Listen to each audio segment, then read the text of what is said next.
Sa dakong tanaw ng aking mga mata, pusong naghihintay sa ligayang iyong dala. Hawak ng iyong kamay, nagpapaalala sa puso kong naghihintay, sa'yo ay umaasa.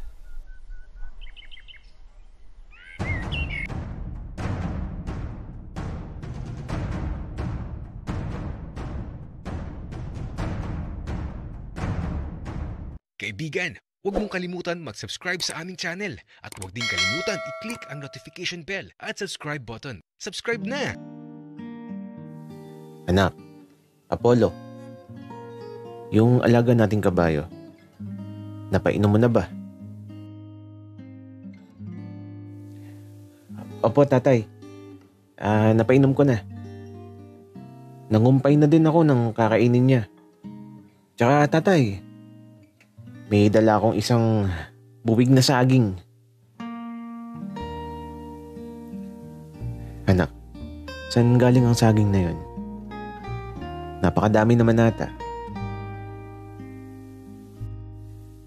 Galing sa tatay ni Kiray. Napadaan kasi ako doon kanina. Tapos ayun, ipinadala sa akin yung mga saging na yan. Sige anak. Ipaglalaga kita ng saging na saba para naman may mamerienda ka. Pero, nasan si Kiray? Bakit parang ilang araw ko na siyang hindi nakikita? Ay nako, tatay. Namamaga ang daliri sa paa kaya di makapunta dito. Pero, huwag kang magalala. At kapag magaling na yun, nako. Maririndi ka na naman sa ingay nun. Ganun ba anak? Pero alam mo, bagay kay ni Kiray. Naku tatay, yan ang di mangyayari. Alam niyo namang best friend ko si Kiray. Okay, sige. Pero ano ba yung ginagawa mo? Nagsusulat ka na naman dyan sa diary mo. At eto, natawa na lang si tatay. Ano naman kung may diary ako?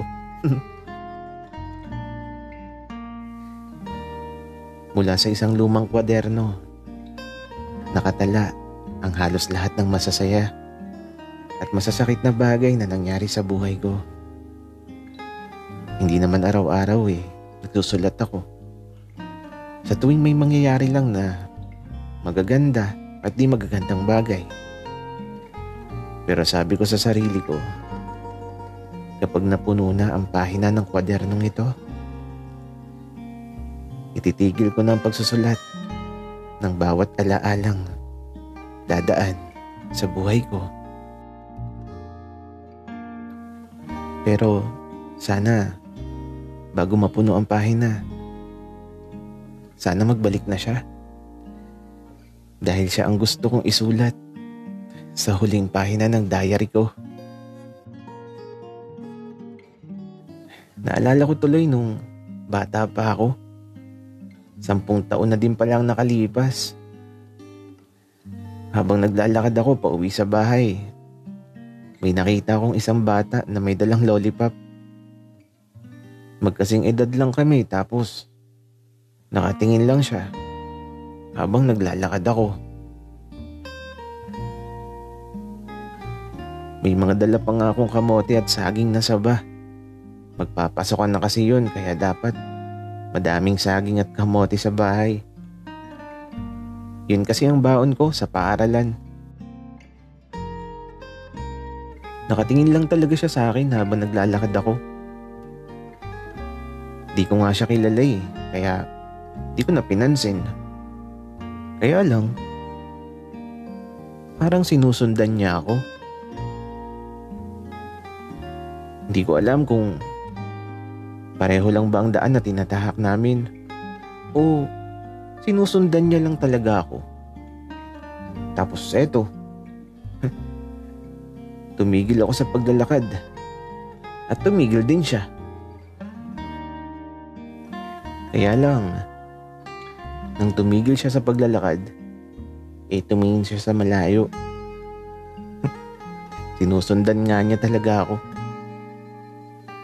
Pero bakit? Hoy, bata. Wika ako. At ayan siya. Tumakbo pa palapit sa akin na nakangiti. Bakit mo ako sinusundan? Wika ako. Kaya lang bago siya sumagot, binigyan niya ako ng lollipop. Wala lang. Saan ka nakatira? Wika naman niya habang binubuksan ko yung lollipop na bigay niya sa akin. Doon no, sa gitna ng palayan. Nakikita mo ba yung bahay na yun? Doon ako nakatira. Kasama ako. Gusto ko makarating doon. Hindi pwede. Mapuputikan ka. Madulas ang pilapil at bagong tanim ang palay. Baka mahulog ka sa palayan. Please, gusto kong sumama. Wika naman niya. Ay naku. Kaya ito, dahil binigyan naman niya ako ng lollipop, isasama ko siya sa bahay namin. Kaya ito, nang magsimula na kaming dumaan sa pilapil, nag-uusap lang kami habang naninimbang sa madulas na daan.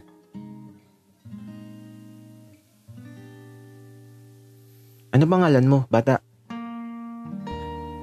Tanong ko sa kanya na eto. Bago pa siya sumagot nahulog na siya sa palayan. Natawa tuloy ako kasi naman napakaputik na niya kaagad kahit di pa kami nakakalayo. Ala, ang dulas nga. Pero okay lang. May katulong naman kami. Mayaman ka? Oo. Mayaman. Madaming pera si Papa at Mama eh. Nakita ko sa kwarto nila. Nakalagay sa bag. Kami din mayaman. Madami din pera si Tatay. Nakalagay sa garapon. Ako si Brandon. Ikaw ba? Ano pangalan mo? Ako si Apollo. Tara na, bilisan na natin. Tapos, maligo ka pagkarating natin sa bahay. Kasi, mukha ka ng kalabaw. Okay lang. Ang saya nga eh. Pero, Apollo, hindi ba magagalit ang tatay mo kasi kasama mo ako? Kasi si Papa, nagagalit siya kapag nadudumihan yung mga suot ko kaya ayaw niya akong naglalaro sa labas. Brandon, hindi magagalit ang tatay ko. Matutuwa pa nga yun kasi may kalaro na ako. Kaya ito, nang makarating kami sa bahay, dumiretso kami kaagad sa gilid ng balon. At eto, pinaliguan ko si Brandon. Puro puti kasi siya tapos tawa kami ng tawa dito. Yung masaya lang. Oh, akala ko naman kung sinong nagtatawanan. Ikaw lang pala anak. At aba, may kasama ka pala. Tatay, si Brandon pala. Kalaro ko. O siya anak, pagkatapos nyo dyan pumasok na kayo dito. At ipaghahanda ko kayo ng merienda. Opo, tatay. Ika ako. Kaya naman, kinuha na ni tatay yung dala kong kamote at saging na saba. At kami naman ni Brandon, eto.